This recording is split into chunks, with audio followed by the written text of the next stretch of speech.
আবু তহা আদনানের স্ত্রীর অভিযোগ তুলেছেন, তার পরকীয়া নিয়ে এ সম্পর্কে যদি কিছু বলতেন। এগুলি প্রশ্ন কেন দাও? এগুলা প্রশ্ন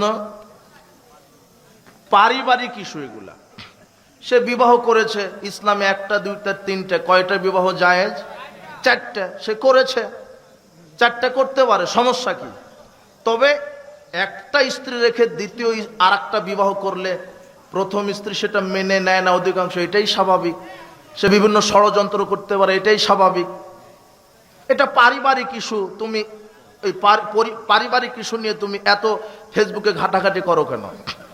যদি আবু তহা আদনান আসলেই যদি নির্দোষ হয়, তাহলে তুমি যে এত অপবাদ দিলে কিয়ামতের মাঠে তুমি লোড সামলাতে পারবে না।